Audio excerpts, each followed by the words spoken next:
Let's be honest. Most people in 2024 are lost.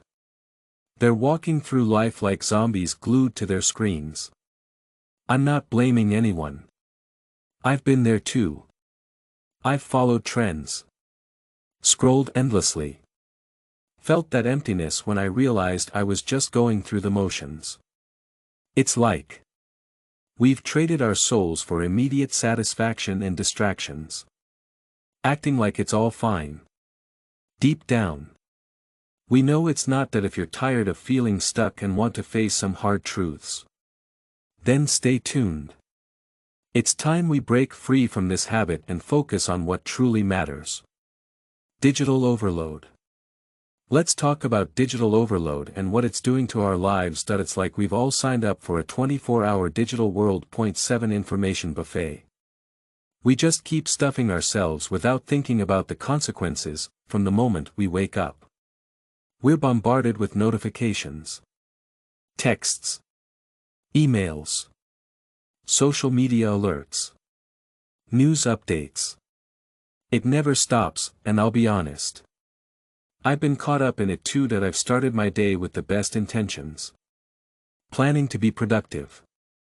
Then I've fallen down the rabbit hole of endless scrolling. 1 minute I'm checking the weather. The next thing I know, I'm knee-deep in it. Are you tired of watching videos of dogs skateboarding on YouTube? It seems ridiculous. It's important to understand that this constant flow of information isn't just a harmless distraction. It's actually changing the way our brains work. We've become so used to getting what we want by swiping, clicking, liking things that we've lost our ability to focus on anything for more than a few seconds. We can only focus on a few seconds of information at a time. It's like our attention spans have been shattered into a million pieces. We're left trying to put them back together. And let's not even talk about the anxiety you feel when you're waiting for a reply and you start checking for it obsessively. Your phone every 2 minutes, or that weird panic when you realize you left your phone behind. It's as if you're suddenly cut off from the world. I've been there too. It's like we're all hooked on this digital for drip, constantly needing a fix of information, even if it's utterly meaningless. And the worst part, we convince ourselves that this is normal and even necessary. But here's the truth, this digital overload is making us less human. We're so busy reacting to every notification that we're not really living our lives. We're just existing in this fragmented state, always plugged in but never truly present. I've found myself in this situation. I'm not paying attention to conversations because I'm thinking about the next notification. It's like our brains are split between the real world and the digital world. We're losing touch with what's actually important. I'm not saying we should all ditch our phones and go live in the woods, though it's easy to get caught up in it. We need to take back control. We need to stop letting the digital world dictate our every move and start setting some boundaries. It's about being intentional with our time. Learning to say no to the constant barrage of information. Reconnecting with the things that matter. This is important because if we don't, we'll keep spending more and more time on our phones. So, here's my challenge to you and to myself. Let's cut out the noise and take a break from the constant stream of information. We don't have time to think. Breathe. Be present. Trust me. The world will keep spinning even if we don't check our phones every 5 minutes. We might even find that life is better when we're not glued to a screen. Let's talk about something most people don't want to admit, our glaring lack of self. We're losing our ability to be fully present and aware. In 2024, it seems like everyone has an opinion about everything. When it comes to knowing ourselves, most people don't know who they really are. And I'm not pointing fingers. I've fallen into this trap too. There was a time when I thought I had it all figured out. I was following the latest trends and mimicking what I saw online. I thought I was living my best life. I was actually lost.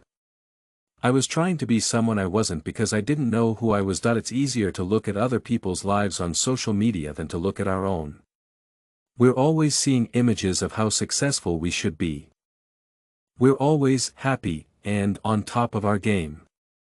But here's the catch, most of us are so busy chasing after this idea of perfection that we've forgotten to ask ourselves what we actually want. Who are we beneath all the filters and facades? What drives us? What are our real values? Passions. Fears, these are the tough questions that require us to. It's hard to focus on anything deeply when you're used to getting whatever you want with just a few taps. But here's the truth, if we don't know who we are, we're just drifting. The world is deciding our path for us. We start living lives that aren't really ours. Following the crowd because it's easier than standing alone. I've seen it in myself and I've seen it in others. We become products of our environment. Shaped by the opinions and expectations of others. Losing touch with our true selves, and the worst part is that most of us don't even realize it's happening. We're so caught up in the day-to-day that we don't take the time to think about who we really are and what we really stand for. We become products of our environment. Shaped by the opinions and expectations of others. Losing touch with our true selves. The worst part is, most of us don't even realize it's happening. We're so caught up in our daily lives and always trying to get others' approval that we don't stop to think if this is the life we truly want. Think about it. How often do we stop to really think about who we are and what we stand for? How often do we stop the noise? Disconnect from the digital world. Just sit with our thoughts. It's uncomfortable. Isn't it? There's a reason why most people avoid it, day grind. The constant pursuit of approval that we don't stop to think about if this is the life we truly want. Think about it. How often do we stop to think about who we are and what we stand for? How often do we stop and think about what we really want? How often do we stop and think about our thoughts? It's uncomfortable. Right. There's a reason why most people avoid it. Self-awareness requires honesty. Honesty can be painful. It forces us to confront our flaws. Our insecurities. The uncomfortable truths about our lives. Without it, we're just living on autopilot. Going through the motions without any real sense of purpose. I've been there. I've followed the crowd. Convinced that if I just did what everyone else was doing, I'd find happiness. All it did was leave me feeling empty and disconnected from who I really am. It wasn't until I started asking myself tough questions.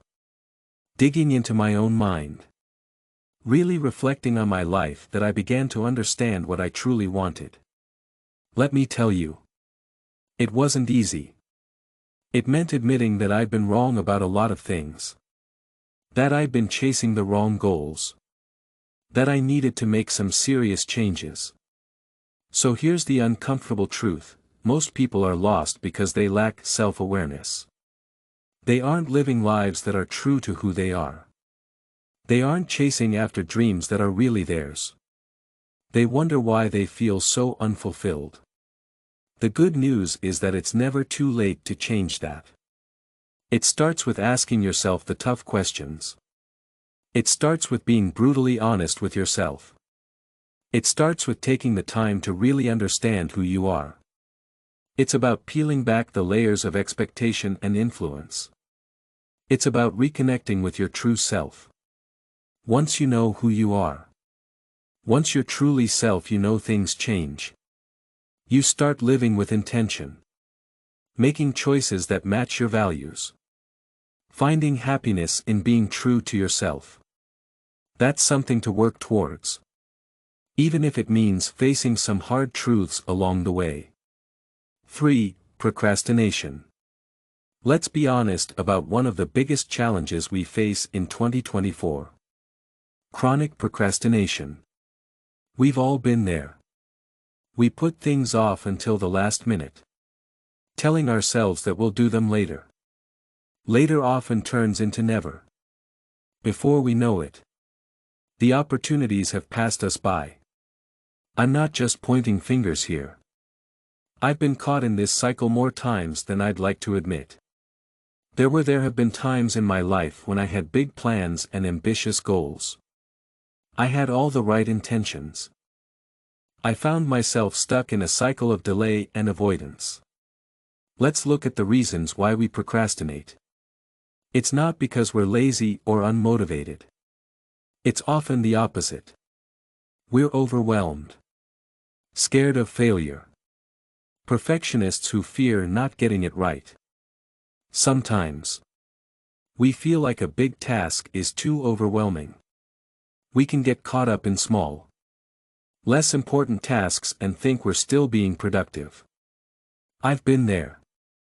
I've done things like cleaning the house, reorganizing my desk, answering emails that could wait. But I was avoiding the one big task I knew I needed to tackle. And you know what? At the time, it felt good. You might think you're busy and getting things done. You're really avoiding the real work. Many people today struggle with procrastination because of the many ways to be distracted in our modern lives. We're surrounded by endless distractions like social media and streaming services. It's easy to get caught up in these distractions and not realize how much time has passed. I'll start tomorrow. When there's always something fun or easier to do right now. But tomorrow never comes. The longer we wait, the bigger the task seems. It becomes this looming shadow that we'd rather not face. We keep pushing it away, pretending it'll resolve itself. But it doesn't. The longer we wait, the more it eats away at us. Procrastination can cause anxiety, stress, a nagging sense of guilt. It's important to understand that chronic procrastination can not only reduce productivity but also limit one's potential. Many people have delayed pursuing their dreams or missed opportunities because of procrastination. I've had ideas and projects that I was passionate about. I kept putting them off. They never got done. That's the real tragedy. We make ourselves unable to live the lives we want by convincing ourselves that we'll get to it eventually. Only to realize that eventually never comes. But here's the uncomfortable truth: procrastination is a choice. It's a decision to prioritize comfort over progress. To choose short-term over long-term. People often think that they can put off tasks for a short time. Then they can't focus on finishing them. They might say that they don't have enough time. That they are distracted. That they are not in the right mindset. But really, it's their own fault. They have the power to stop putting things off. They need to change the way they think. They have to stop seeing putting things off as harmless and understand that it is actually a problem. A thief of time, potential, success. I've learned that the only way to overcome the tendency to procrastinate is to face it head-on. It starts with acknowledging the problem and being brutally honest with ourselves about why we're procrastinating. Then, we need to take actionable steps to break the habit. It's about creating a sense of urgency. Setting clear goals. Breaking tasks down into manageable chunks so they don't feel overwhelming. Most importantly, it's about building discipline. Learning to push through discomfort. Fear. Doubt. Just start. Once you start, you build momentum. That's half the battle. The battle is won. If you often procrastinate, you're not alone. But you can break the cycle. It's hard. You can do it. Think about the good things that will happen if you don't procrastinate. You will be able to achieve your goals. You will have a better life. The myth of multitasking. Let's debunk one of the biggest lies we've been sold in 2024, the myth of multitasking. We've all been there. We try to juggle 100 things at once. Convinced that doing more means achieving more. We think we're being efficient by splitting our attention between tasks. Like answering emails while sitting in a meeting or scrolling through Social media while trying to watch a webinar. But here's the truth, multitasking is a productivity killer. It's doing more harm than good that I've fallen for it too. Thinking I was some kind of productivity ninja. I was spreading myself too thin. Getting less done. Feeling more exhausted. Let's break it down. The idea of multitasking is. It's based on the idea that our brains can handle multiple tasks at once. That's not how our minds work when we multitask. We're actually switching our focus quickly from one task to another. Every time we switch, it takes time and energy for our brains to adjust. Instead of being efficient, we're actually hurting our productivity. It actually slows us down. I've experienced this firsthand. I'd be working on something important, then get distracted by a text or email. Before I knew it, I'd lost my train of thought. It would take me twice as long to get back into the groove. The quality of my work would suffer. Multitasking also affects our well-being. Multitasking is a mythical beast that devours productivity. It's a productivity killer. It's doing more harm than good. I've fallen for it too. Thinking I was some kind of productivity ninja. Only to realize I was spreading myself too thin. Getting less done. Feeling more exhausted. Let's break it down. The idea of multitasking is that we're multitasking when we're constantly bouncing between tasks. Our stress levels skyrocket. We're always on edge, trying to keep track of everything at once, which leaves us feeling frazzled and burnt out. I've noticed this in myself. On days when I've tried to juggle too many things at once, I'd end up feeling mentally drained, even if I hadn't accomplished much. It's like our brains are in a constant state of overload. We're left running on fumes. Then there's the impact on our creativity and problem-solving skills. Here's the truth, multitasking is a myth. It's been made to seem like it makes us more productive. It actually makes us less effective at everything we do. Here's the reason why: when we multitask, we never give ourselves the space to think deeply about anything. Our thoughts are scattered. We end up skimming the surface of everything without really diving into anything. I found that when I try to multitask, my work becomes more mechanical and less inspired. It's like I'm just going through the motions instead of really engaging with what I'm doing. The irony is that we think multitasking makes us more efficient. In reality, it makes us less effective at everything we do. And here's the kicker: multitasking is a myth that's been perpetuated by our fast-paced world. It's a product of our fast-paced, always-on culture. We're constantly surrounded by information, distractions, demands on our time, making us feel pressured to do everything at once. We've been taught to believe that if we're not multitasking, we're wasting time. But the truth is that by trying to do everything at once, we're not giving our best to anything. It's like trying to water 10 plants with a single cup of water. None of them get what they need to truly thrive. It makes you feel like you're losing your focus. Let's talk about something that's quietly affecting people in 2024.